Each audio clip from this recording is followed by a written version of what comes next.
Selamat siang, saya ucapkan kepada Ibu dosen, Bapak dosen dan teman-teman sekalian. Kami dari kelompok 13 ingin mempresentasikan hasil diskusi kami mengenai coronavirus atau yang sering disebut COVID-19.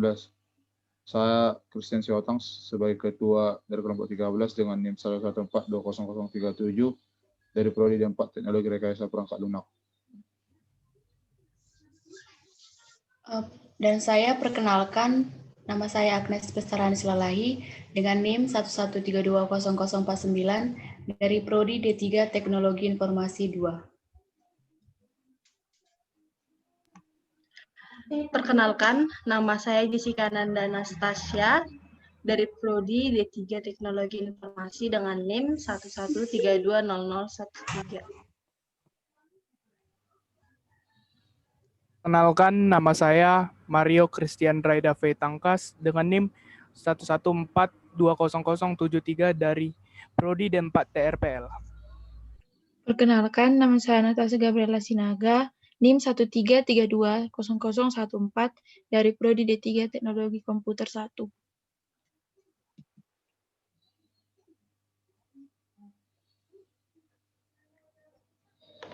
Kami dari kelompok 13 mengangkat topik COVID-19 dan sebagai subtopiknya kami mengangkat tentang penerapan protokol kesehatan. COVID-19 adalah jenis penyakit baru yang disebabkan oleh virus dari golongan coronavirus, yaitu SARS-CoV-2, yang juga sering disebut virus corona. Penyakit ini sedang marak di dunia termasuk di Indonesia. COVID-19 ini menyerang sistem pernapasan. COVID-19 dapat menginfeksi siapa saja, tetapi efeknya akan lebih berbahaya atau bahkan lebih fatal bila menyerang orang lanjut usia, ibu hamil, perokok, penderita penyakit tertentu, dan orang yang daya tahan tubuhnya lemah. Hingga saat ini COVID-19 masih beredar di antara kita. Penyakit yang biasa membunuh kita, tanpa kita sadari ini kian meluas. Tanda-tanda berakhirnya wabah ini belum ada titik terang. Di Indonesia sendiri pun, penyakit ini sangat cepat penyebarannya. Beredar berita yang mengatakan awal mula penyakit ini berasal dari Provinsi Bali dan meluas hingga ke berbagai provinsi lainnya di Indonesia. Di sini, hal-hal yang perlu diperhatikan di masa COVID-19. Ada memakai masker, mencuci tangan, istirahat yang cukup, bernyanyi, berjualan, menjaga jarak, mendengarkan musik, menggunakan hand sanitizer, bermain, makan makanan bergizi, olahraga, menanam bunga. Seperti yang kita ketahui, abstraksi merupakan membuang hal-hal yang tidak diperlukan dalam topik yang diambil. Menjadi bernyanyi tidak merupakan hal yang diperlukan. Berjualan, memakai masker, mendengarkan musik, bermain, dan menanam bunga. Kami juga mengambil dekomposisi merupakan langkah-langkah yang digunakan untuk melakukan suatu tindakan. Kami mengambil topik yaitu mencuci tangan. Yang pertama, menghidupkan air, membasahi tangan, kemudian sabun, bilas tangan menggunakan sabun, bersihkan, kemudian matikan air, keringkan tangan.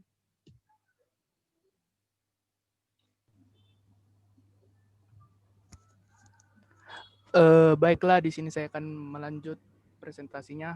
Pertama, kami melakukan survei kepada mahasiswa ITDEL mengenai protokol kesehatan apa saja yang dilakukan selama pandemi. Di sini kami menggunakan kuesioner dengan cara mengirimkan survei-survei ini kepada mahasiswa ITDEL melalui grup WhatsApp. Adapun pernyataan-pernyataan yang kami berikan seperti menghindari keramaian, mencuci tangan, melakukan social distancing, dan memakai masker. Dari kuesioner yang kami kirimkan ke grup WAG tersebut, ada 21 orang yang mengisi kuesioner tersebut. Dari 21 orang tersebut,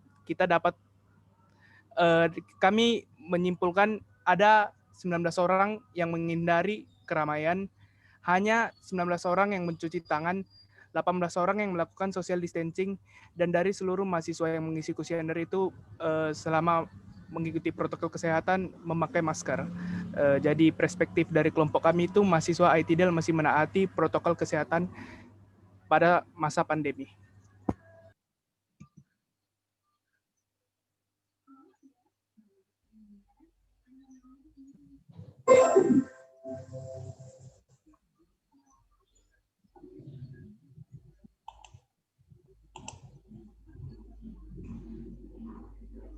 Edukasi sangat diperlukan untuk mengubah persepsi warga masyarakat untuk bisa mematuhi protokol kesehatan.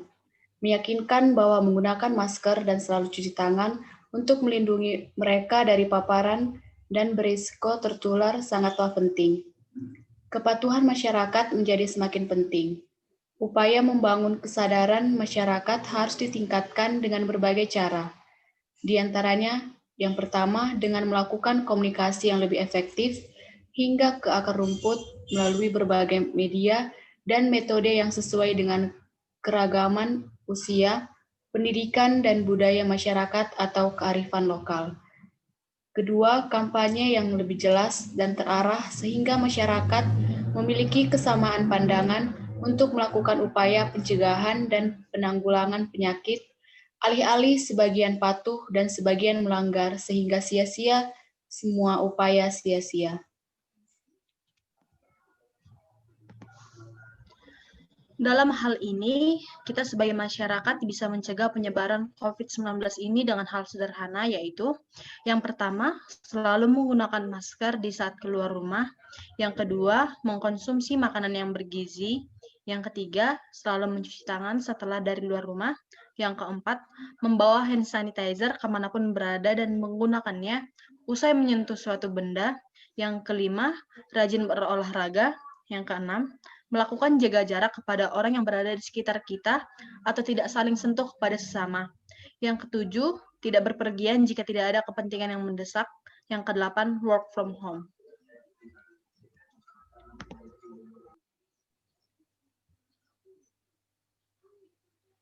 Dari pencegahan tersebut, tentu kita tidak bisa melakukan sendiri saja. Kerjasama yang baik antara sama-sama kita sangatlah dibutuhkan. Ketika satu di antara kita tidak peduli, maka sama saja pencegahan tersebut gagal. Terutama pada orang tua yang sudah lanjut usia dan balita, sangatlah ditekankan untuk menerapkan protokol kesehatan. Hal ini belum bisa menjaga dirinya, akan tetapi karena kondisi kesehatan lansia yang lebih mudah terserang penyakit dan balita yang belum bisa menjaga dirinya dari yang ada di sekitarnya, sehingga hal ini sangat ditekankan dalam pencegahan tersebut.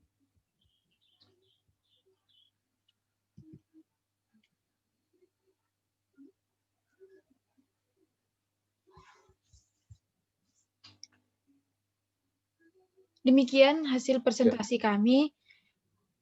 Jika ada kekurangan dari apa yang kami presentasikan, kami minta maaf. Sekian dan terima kasih.